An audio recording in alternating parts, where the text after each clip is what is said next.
Thank you, conference. Thank you.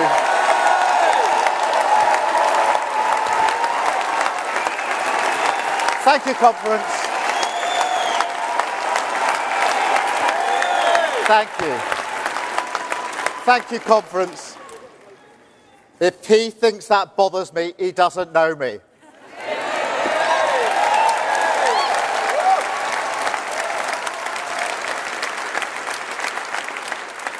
Protest or power, that's why we changed our party, conference. That's why we changed our party. Thank you.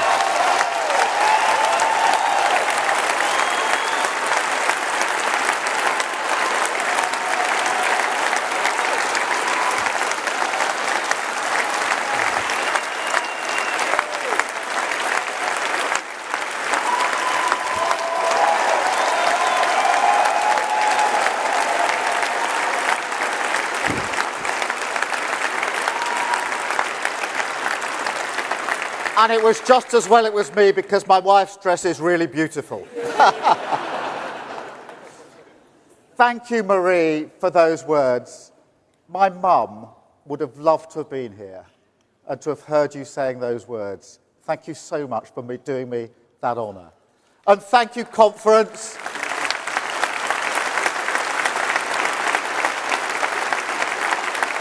Thank you for that reception. It is fantastic to be here with you in Liverpool again.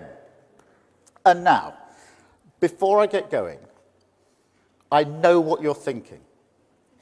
Please, please, please, no more Arsenal jokes. And I think you're right. But, conference, I do want to offer my sympathies to Manchester. No, not for that reason. But because I really do feel for any city that had to host that circus last week. Honestly.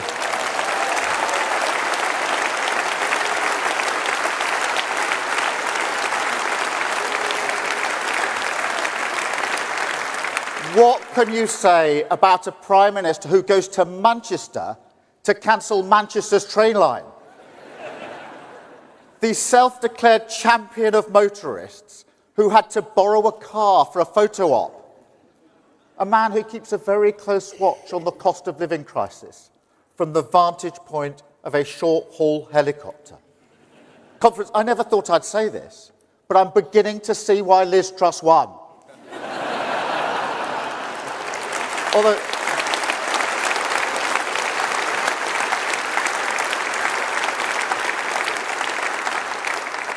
Although I still think we'd have been better off without lettuce, actually.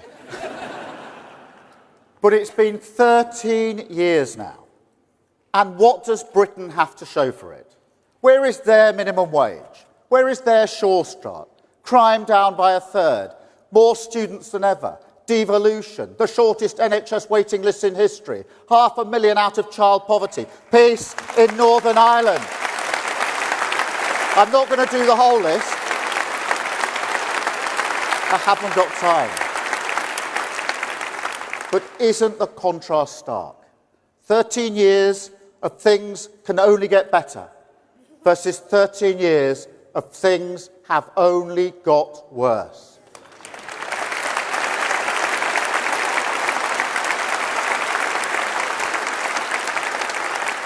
Conference, this is what we have to fight. The Tory project to kick the hope out of this country, drain the reservoirs of our belief. That's why I started with our achievements. I wanted to remind everyone that there was a time, and it wasn't that long ago, when questions such as, is Britain destined for decline, would have felt ridiculous even to ask. And I have to warn you, our way back from this will be hard. But know this, what is broken can be repaired. What is ruined can be rebuilt. Wounds do heal. And ultimately, that project, their project, will crash against the spirit of working people in this country, and they are the source of my hope.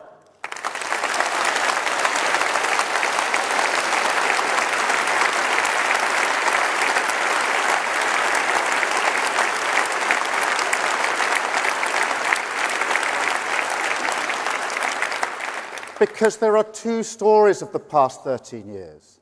A Westminster of chaos and crisis, 5 prime ministers in 7 years. And then the other side, a Britain where working people never let each other down. In fact, whenever they were asked, they dug deep for this country, came together for this country. And that's the cruelest cost of these 13 years of decline. That a government this week can winnow the confidence of a proud nation, undermine our foundations with the gnawing rot of despair. A sense that government cannot achieve great things, that Britain cannot achieve great things. But I believe in this country. I believe in its spirit, in its people, in its businesses, in its communities. I don't just see the sewage in our streams and seas. I see the volunteers, people who love their community, standing up to fight for clean water. I don't just see the crumbling concrete in our schools. I see the teachers in the temporary classrooms still giving our children the education they need. I don't just see the boards going up in our high streets. I see the businesses, the pubs, the cafes, still trading, still finding a way through the chaos, still serving their community.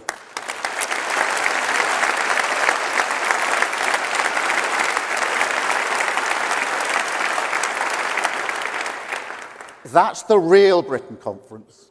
Millions of people who've looked at the Tory circus and said, fine, we'll get on with it ourselves. And I say, let's stand with them. Give them the government they deserve. Turn our backs on never-ending Tory decline with a decade of national renewal.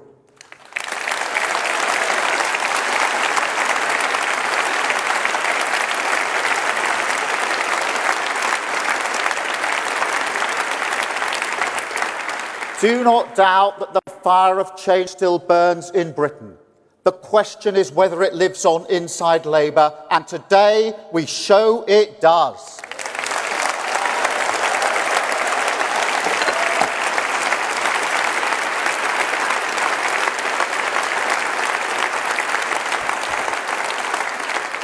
Today we turn the page, answer the question, why Labour? With a plan for a Britain built to last, with higher growth, safer streets, cheap British power in your home, more opportunity in your community, the NHS off its knees, a Britain with its future back.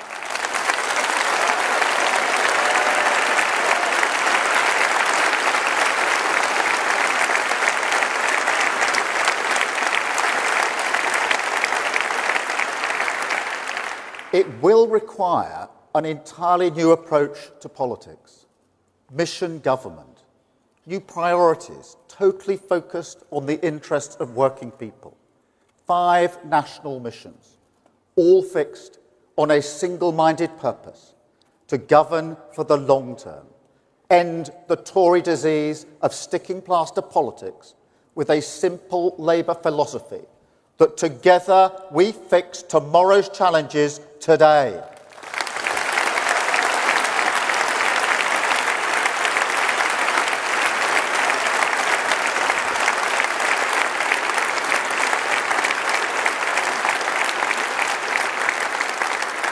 And conference, this new path can only be walked by a new party, a changed Labour Party, no longer enthralled to gesture politics, no longer a party of protest, a party of service.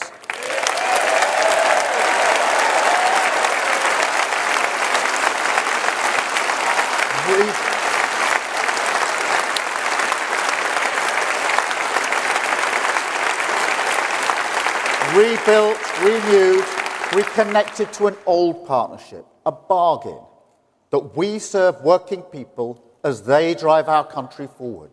And that's why we had to change so fast, why we had to fight so hard to change this party. The bond of respect that comes from service is special. National renewal depends on it. That's why we stood with NATO, a historic achievement of this party, held out our hand to business, ripped anti-Semitism out by the roots, backed Ukraine, country first, Party second.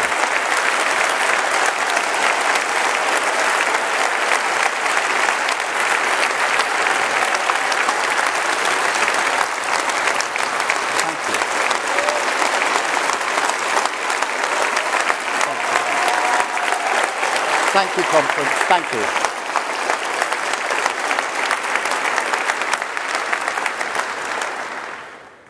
Conference, I am shocked and appalled by the events in Israel. I utterly condemn the senseless murder of men, women and children, including British citizens, in cold blood by the terrorists of Hamas. This party...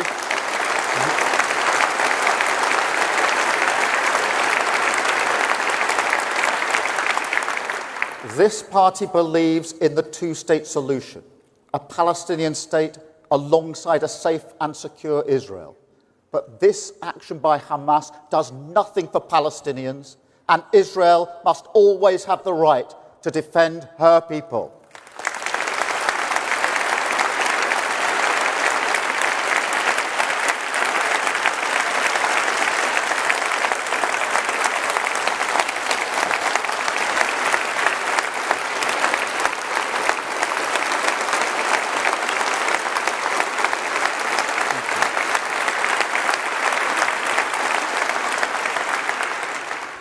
Conference, these events, the war in Ukraine, they show precisely the test of our era. The world is becoming a more volatile place. Revolutions in energy, science, technology are reshaping the global economy. The race is on for the new jobs, the new supply chains, the new industries that will emerge. Climate change is a recipe for instability. We've seen that on our TV screens all summer. Terrorism, the movement of people, criminal gangs who exploit their vulnerability. They're all challenges we must confront. And through all this, because of all this, democratic rules, democratic values, democratic certainties are under attack. A new age of insecurity, with fault lines that run right through the living standards of working people. But look, as we've seen throughout our history, where there is change, there is also possibility. Possibility in industry, in winning the race for the jobs of the future. Possibility in technology, innovations like gene editing that will save countless lives. Possibility in four nations, standing together, no longer distracted or divided. And possibility in working people, in parts of our country ignored, passed over, disregarded as sources of growth and dynamism, but with the potential ready to be unlocked. It boils down to this. Can we look the challenges of this age squarely in the eye, and amidst all the change and insecurity, find the hunger to win new opportunities and the strength to conserve what is precious? Because, conference, I tell you, that is what Britain needs, and that is what we must become.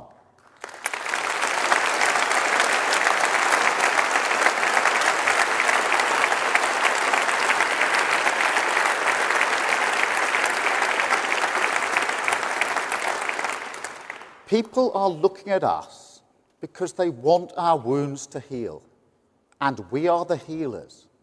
People are looking to us because these challenges require a modern state, and we are the modernizers. People are looking to us because they want to build a new Britain, and we are the builders.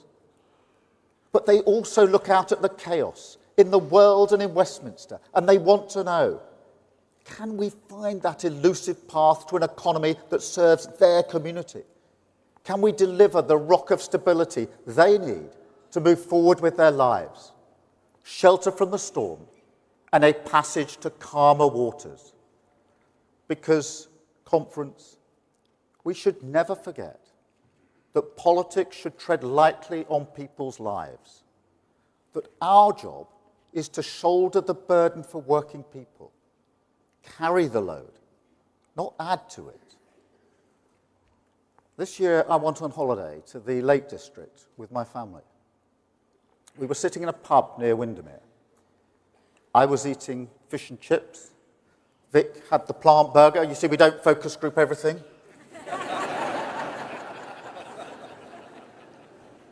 Anyway, we were sitting there. It was calm. It was beautiful. The Lake District never lets you down. I went there every year as a child with my family. And although she struggled so much to walk, my mum loved the lakes. So it was really special to share it with my kids. And if you can believe it, it was sunny. This summer. But the reason I remember it, the privilege of it, is because on my first day back from holiday, I was in a cafe in Worthing in Sussex, talking to people, and what one woman said really stuck in my mind. She was a single mum with 2 kids. And she said to me, it's survival mode. I can't think, oh, let's do something nice. There's no long-term planning, no thinking about the future. And I could see the hurt in her eyes as she told me. That's what this cost of living crisis does. It intrudes on the little things that we love, whittles away at our joy, days out, meals out, holidays, the first things that people cut back on. Picking up a treat in the supermarket, just to put it back on the shelf. Conference, we have to be a government that takes care of the big decisions, so working people have the freedom to enjoy what they love. More time.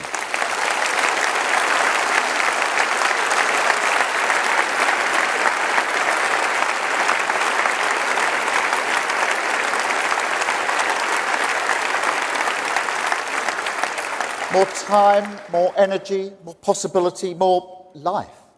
It could be football, fishing, or just a quiet time with your family.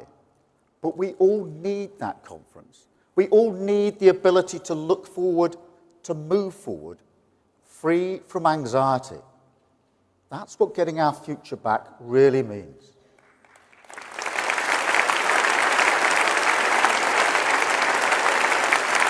But look, conference, here's what we can't do. We can't take advantage, because it's exactly in moments like this, when people want change, need change, cry out for change, that the hope of the easy answer can prosper. And conference, we cannot be about that. Changing a country is not like ticking a box. It's not the click of a mouse. Long-term solutions are not oven-ready. If you think our job in 1997 was to rebuild a crumbling public realm, that in 1964 it was to modernise an economy left behind by the pace of technology, that in 1945 to build a new Britain out of the trauma of collective sacrifice, then in 2024 it will have to be all three. All three.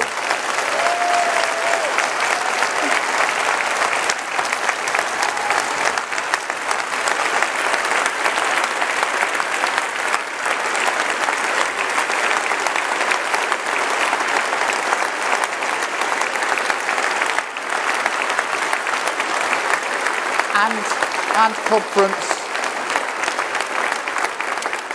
and at a time when our politics feels broken, when our public services are broken, our public finances wrecked, the Tory mortgage bombshell that's blown up the finances of millions.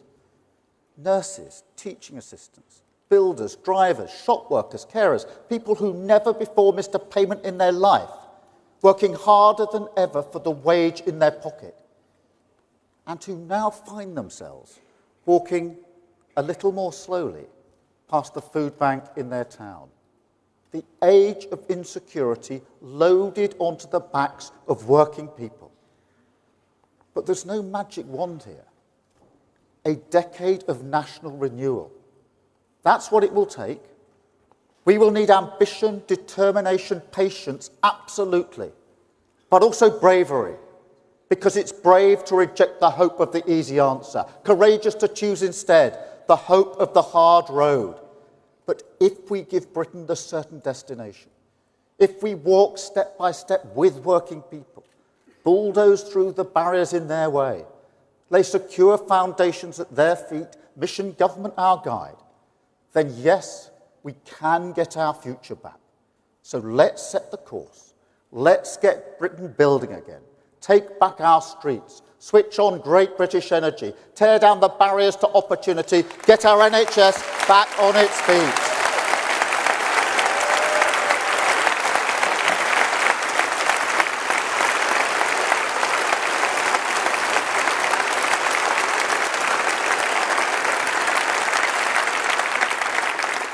And today, another step along that road, an answer to the outrage that is 7.5 million people waiting for treatment on our NHS. People like Hamza Semakula. He's a semi-pro footballer who plays for Hendon in the Southern League. Last year, he tore his knee ligaments very badly, and that left him with a choice of paying £15,000 to go private or abandoning his career, his love, his joy. Now, Hamza actually crowdfunded his operation in the end. The British people dug deep and got him back on the pitch. And he's back in the goals as well. He scored in the FA Cup this season.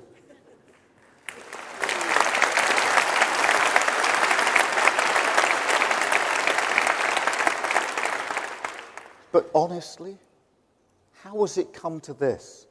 Working people paying for their own healthcare in a cost of living crisis. Pensioners waiting weeks, months, sometimes waiting years, just for the care that they need. No, the whole point of our NHS is to be the crowd-funded solution for all of us. That's the fundamental principle. And at the next election, it's on the line. The Conservative Party that brought our NHS to its knees will put it in the ground. We have got to get it back on its feet. Thank you, Constance.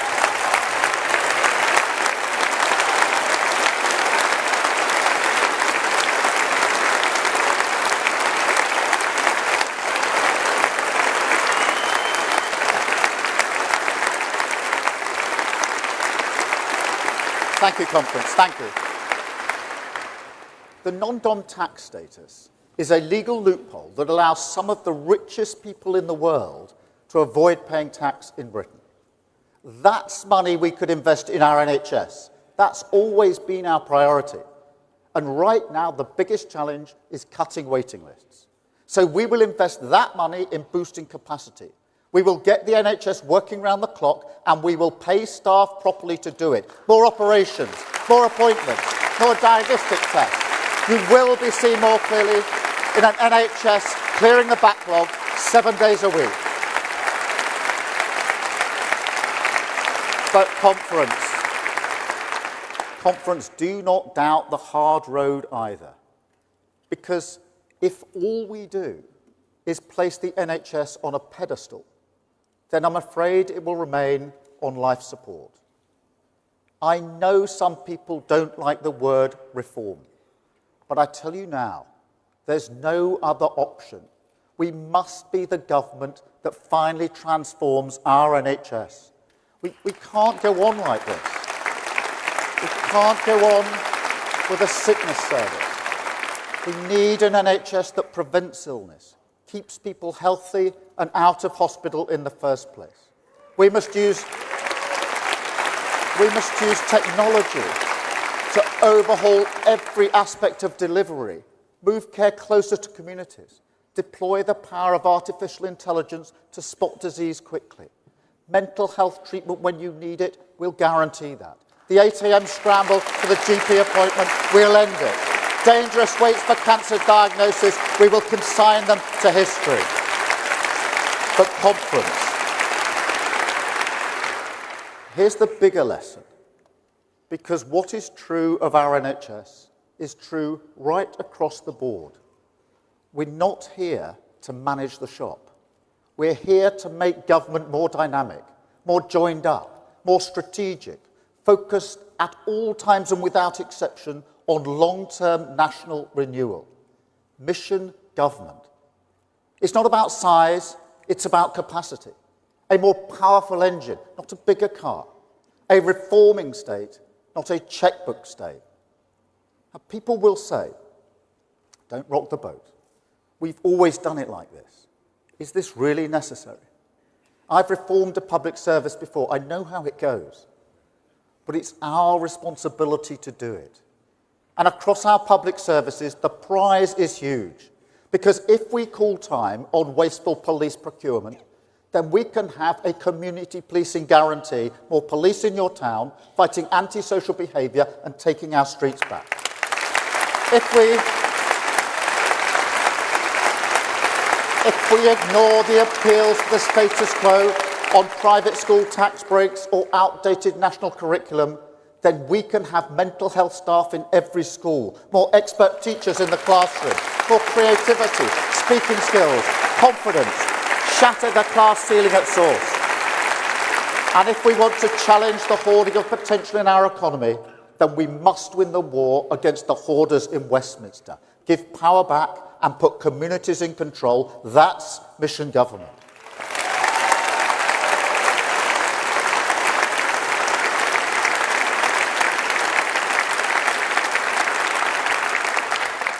But conference, it also has to be something more, a deeper bond, a partnership between people and politics that in our age, after these 13 years of decline, will be hard to renew. Some people say to me, it's about honesty, isn't it? We were lied to. These politicians were liars. But, you know, that's not it. Well, maybe for one of them, it actually was it. But for people like Rishi Sunak, it's more that they cannot see the country before them. The walls of Westminster are so high. The view that your lives, your services, your future are just pieces on their board. That's so deeply ingrained in their mindset. They have no way to understand what you've been through. You know, they actually believe what comes out of their mouths. When your public services were cut to the bone and they said, we're all in it together. When they told you to your face that Brexit would only bring benefits for your business.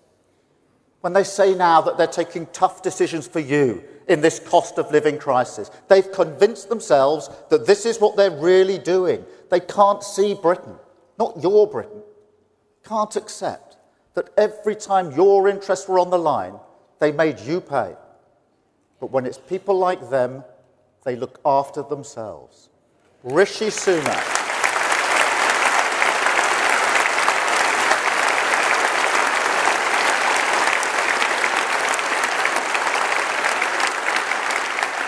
Rishi Sunak and the shallow men and women of Westminster, unable to see, unable to listen, unable to stand in your shoes and serve this country. And they won't change. They can't change. Couldn't even change during a pandemic, when our country came together to follow rules that they set and they broke.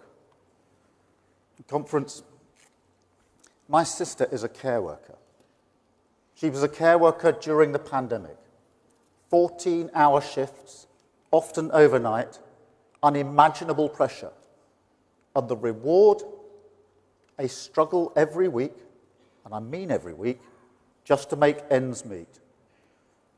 But it's not just about that. It's also about respect. Working people never let each other down. And in the pandemic, the British people didn't let them down. The bond of respect was there. That's why we clapped.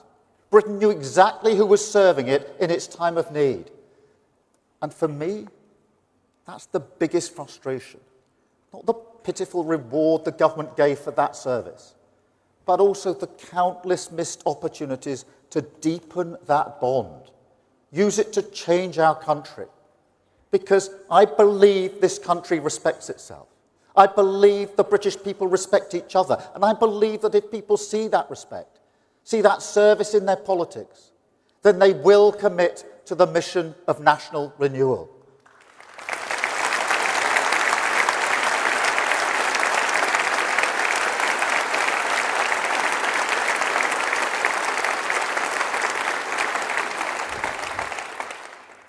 Let me put it this way. At some point in your life, many people here will have heard a nagging voice inside saying, no, this isn't for you. You don't belong here. You can't do that. Working class people certainly hear that voice. Trust me. In some ways, it's the hardest class ceiling of all. But conference. Imagine if instead a whole country said, you do belong. Imagine if a whole country said, we back your potential. Imagine if a whole country commits properly to unlocking the pride you have in your community.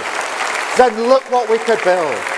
A country where every contribution is equally respected. Where you don't have to change who you are just to get on. Where whatever your background, you feel secure, valued, certain that things will be better for your children.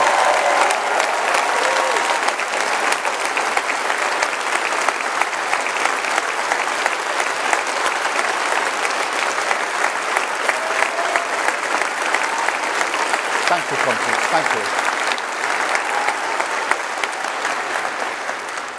A Britain strong enough, stable enough, secure enough for you to invest your hope, your possibility, your future. A Britain built to last, where working people are respected, crime is prosecuted, ambulances come, the minimum wage is enforced, infrastructure gets built, children feel safe in their classrooms, businesses and workers unite in partnership, fight for the jobs of the future, jobs that are well paid and in your town and where MPs have only one job, service. No more.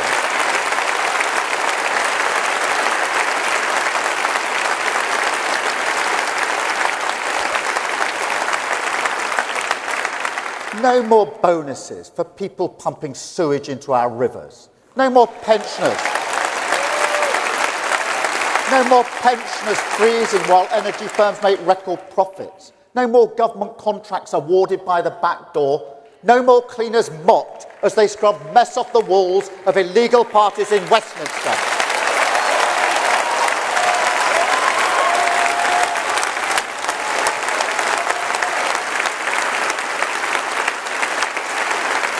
Thank you, Tom.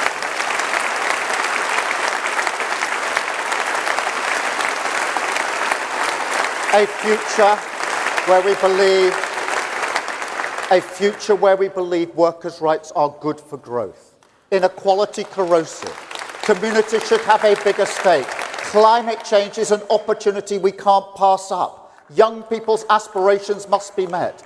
Britain is respected around the world again. That's our future conference. Let's get it back.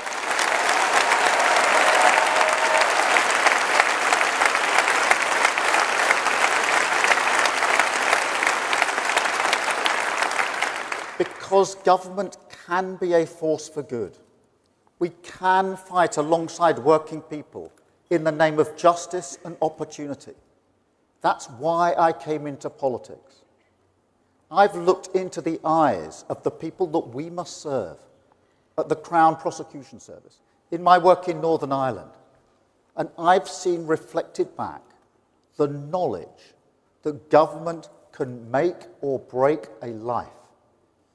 It's that responsibility that drives me on towards the reforms I know we must make, the Britain I know we must build. So let's get to work, because there is one barrier so big, so imposing, that it blocks out all light from the other side. A blockage that stops this country building roads, grid connections, laboratories, train lines, warehouses, wind farms, power stations. An obstacle to the aspirations of millions, now and in the future, who deserve the security of home ownership. A future hidden by our restrictive planning system. And conference, we must bulldoze through it.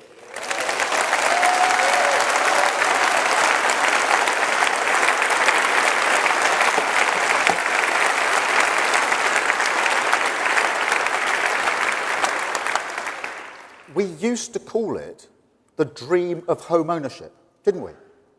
We used to say it glibly on stages like this. But look at Britain now. It has become a dream. It's out of reach for millions. And if we don't take action, it will only become more distant. A luxury for the few, not the privilege of the many. And look, I'm trying really hard not to mention the house I grew up in again. But seriously, that Pebble Dash semi was everything to my family.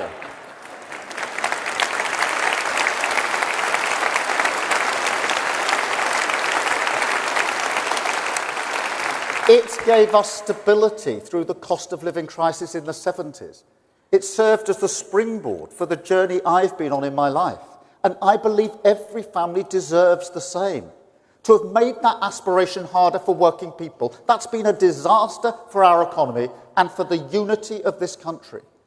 So today we launch a new plan to get Britain building again, a signal of our determination to fight the blockers who hold a veto over British aspiration.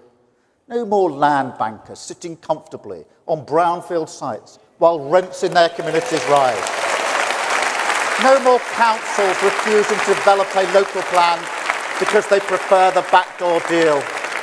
No more inertia in the face of resistance, and there will be resistance from people who say, no, we don't want Britain's future here.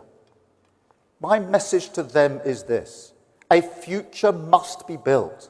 That is the responsibility of serious government. And if we continually wash our hands of this task, we all end up in a rut, just like now. So it's time to get Britain building again. It's time to build 1.5 million new homes across the country. Opportunities for first-time buyers in every community. New development corporations with the power to remove the blockages. New infrastructure to support families and communities to grow. Roads, tunnels, power stations built quicker and cheaper. And a new effort to rewire Britain. The national grid moving faster, a lot faster, laying the cables our future prosperity needs. It's a future with more beautiful cities, more prosperous towns, new parks, green spaces, new public services, all aligned with our plan. And conference, sometimes the old Labour ideas are right for new times. So where there are good jobs, where there is good infrastructure, where there's good land for affordable homes, we'll get shovels in the ground, cranes in the sky, and build the next generation of Labour new towns.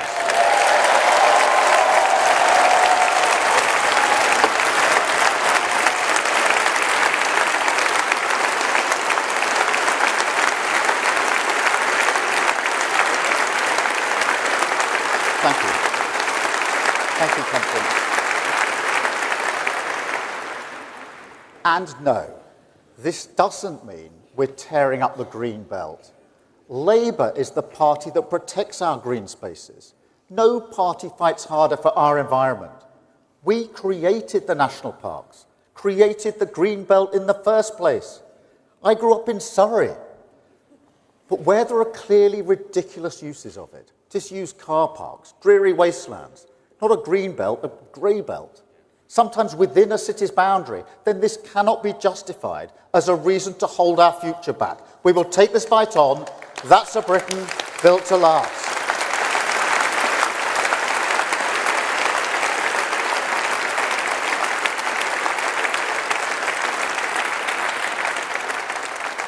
And here's why. Because getting Britain building again is critical for economic growth, our most important mission.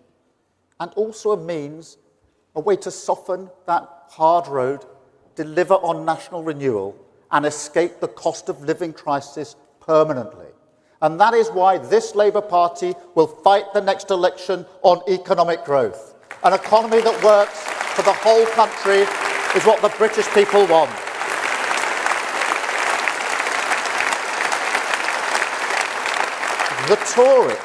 The Tories know that. They stood at this crossroads before. They called it levelling up. But as soon as they counted their votes, they turned back. Back to the comfort of the easy answer. Back to the trickle-down nonsense that sees wealth trickle up and jobs trickle out. You cannot understate this. Those ideas are finished. blown away by a world where tyrants like Putin pay little regard to the niceties of market dogma, but also because in the end they always make working people pay. You saw it last year. Tax cuts for the richest, the pound sinking like a stone, a wrecking ball to our finances, economic shrapnel everywhere, family budget shredded, a £300 billion bill, the only remedy, Labour stability.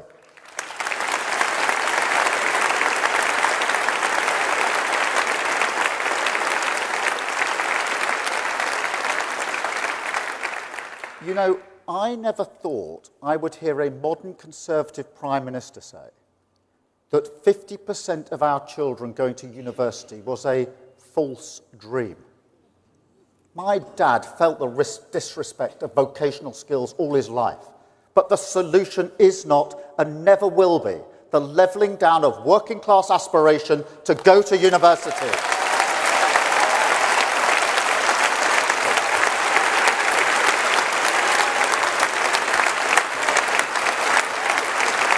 But conference.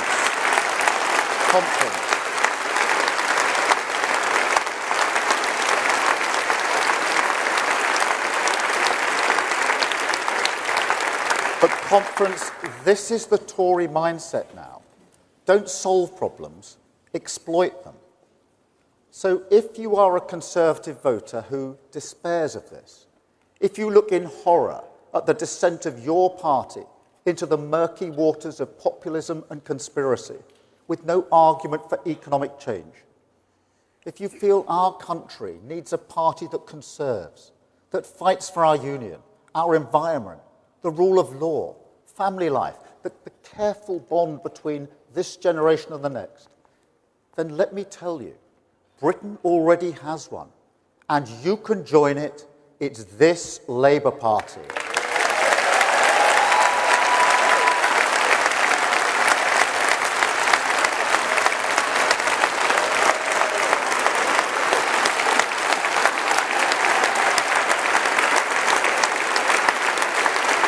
Thank you, Conference. And this is our mission. Every new era of growth must start with an expansion of the country's productive capabilities. That is an iron law. But what isn't an iron law is who that growth benefits. Back in the 80s, the Tories gave us the financial Big Bang, and we're still counting the cost. Wealth and opportunity concentrated in the hands of the few. Our Labour era will instead unleash the big build, and the winners this time will be working people everywhere. That's a Britain built to last.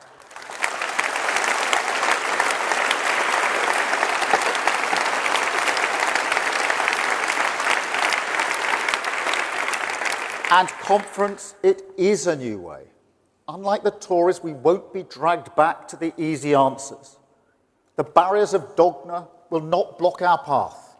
That's why we hold out the hand of partnership to business, champion the need for a competitive tax regime, understand that private enterprise is the only way this country pays its way in the world. And at the same time, we scrap 0 hours contracts. We end fire and we hire. Make work pay with a real living wage and say unambiguously, this is good for growth.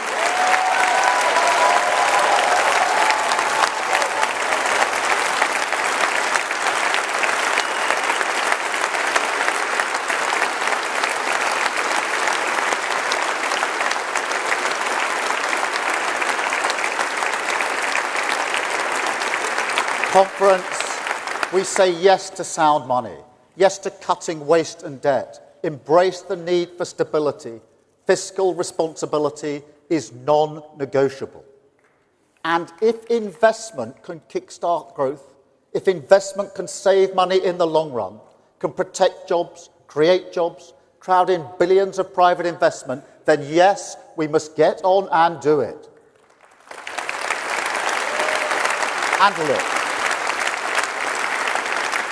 And look, business is ready to join us in this endeavour. I can't tell you how many conversations I've had with leading CEOs who tell me it's the chopping and changing, the sticking plaster politics, the chaos, that is holding back investment in our country. That's why we'll set up the National Wealth Fund, work hand in glove with the private sector to rebuild this country. But as we share the risk, we must also share the rewards. So we will make sure that the British people retain a stake in our investments. This is our mantra.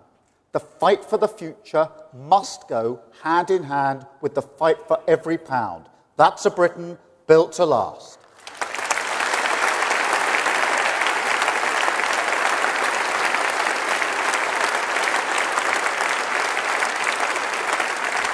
Not state control, not pure free markets, but a genuine partnership, sleeves rolled up, working for the national interest, worker and business, public and private, building a bridge from the jobs we must protect today to the opportunities we have to win for tomorrow.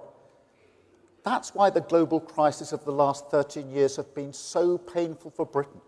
The stand-aside state that leaves nobody with the future they want because there's no direction. An irresponsibility towards the future that defies the values Conservatives say they support. You heard the Prime Minister banging the drum again last week. But I say to him, look around Britain. Look at the bills working people are paying now. They're more expensive because you didn't build the gas storage. You didn't invest in clean British energy. You scrapped home insulation. And you're doing it all again, moving the targets back, passing it on to the next generation, letting the cost rise because you won't pay. Sticking plaster politics, an approach as riven through the foundations of our security as the crumbling concrete in our schools. The never-ending cycle of Tory Britain, party first, country second, drift, stagnate, decline. We have to turn the page on this conference.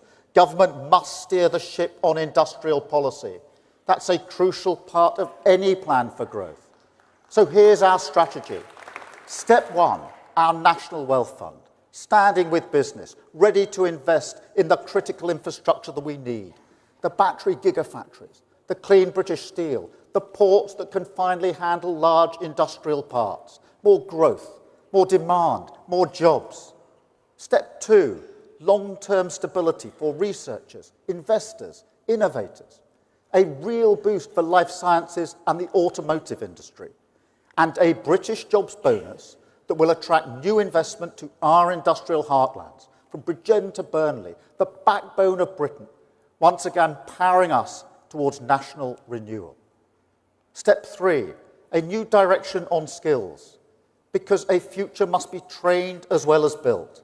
And the generation that sacrificed so much during the pandemic, their potential must be backed. So today we commit to a new generation of colleges, technical excellent colleges, colleges with a stronger lead to their local economies, planted firmly in the ground of young people's aspirations, but also in the pride, the pull of the badge on your shirt, the ambition you feel when building a legacy for your community. Training lab workers in Derbyshire, automotive engineers in Wolverhampton, computer scientists in Manchester, nuclear technicians in Somerset, builders in Staffordshire, tool makers in Hull. My dad would have loved that. And conference step four, a new mindset. Because when an opportunity is there to be won, you have to take it. Clean British energy is cheaper than foreign fossil fuels. That means cheaper bills for every family in the country. But conference, also a chance to make us more competitive. Countries like America are using this gift to create manufacturing jobs the like of which we haven't seen for decades. And they're not the only ones. So when Rishi Sunak says, row back on our climate mission, I say, speed ahead. Speed ahead with investment. Speed ahead with 500,000 jobs. Speed ahead with great British energy. A new energy company that will harness clean British power for good British jobs. a company that will be publicly owned conference and will be based in Scotland.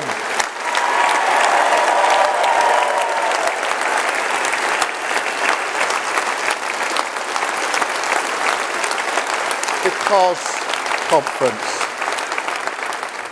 though Great British Energy will be a shared mission, Scotland has the skills, Scotland has the ingenuity, and Scotland is at the heart of a Britain built to last. That's what the people of Rutherglen voted for on conference. I want to thank Anas for his inspiring leadership in that campaign and beyond, and Michael Shanks, who will serve his community with dignity, pride and determination. Michael.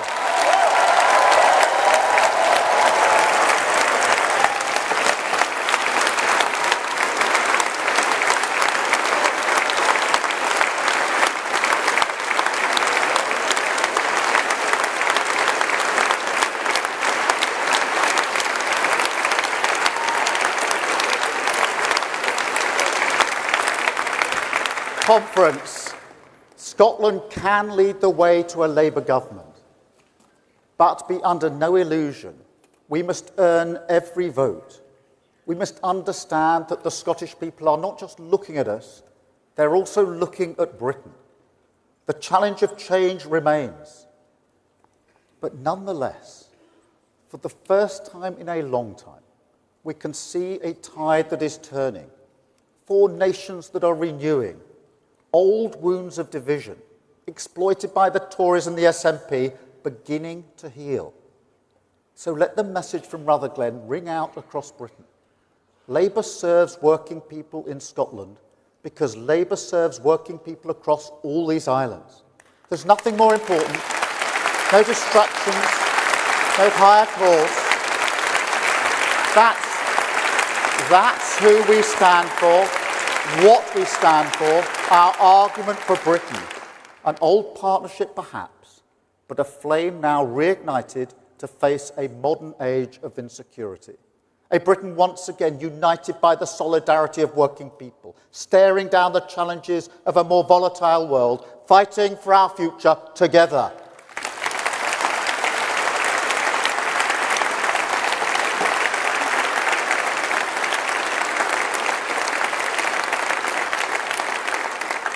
And conference, it will be a fight.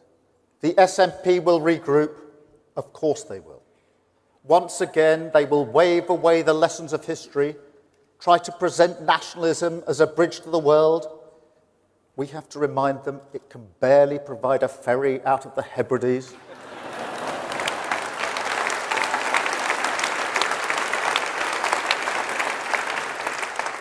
As for the Tories, I have to warn you, a party that has so completely severed its relationship with the future, that is prepared to scorch the earth just to get at us, they will be dangerous. Trust me, wherever you think the line is, they've already got plans to cross it. But they'll be up for the fight. They're always up for the fight to save their own skins. And this isn't over. In fact, it's barely begun. So we have to be disciplined, focused, ready to fight back, and confident, conference, because we have come so far already. We've dragged this party back to service, and we can do the same for politics. I grew up working class. I've been fighting all my life, and I won't stop now. I've felt the anxiety of a cost of living crisis before, and until your family can see the way out, I will fight for you. That's my mission, and we will do it. We will face down the age of insecurity together. Break the stranglehold of Tory decline. Walk towards a decade of national renewal. Conference.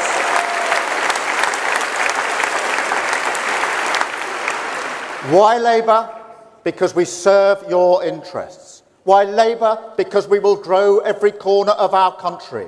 Why Labour? Because we have a plan to take back our streets, switch on Great British Energy, get the NHS back on its feet, tear down the barriers to opportunity and get Britain building again. A plan for a Britain built to last, a plan to heal the wounds, a plan to turn the page and say, in a cry of defiance to all those who now write our country off, Britain must, Britain can, Britain will get its future back.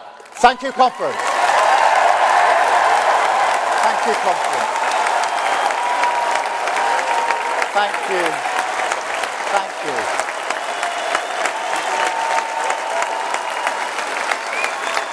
Thank you, conference. Thank you, Neil. Thank you. Thank you, conference. Thank you, conference.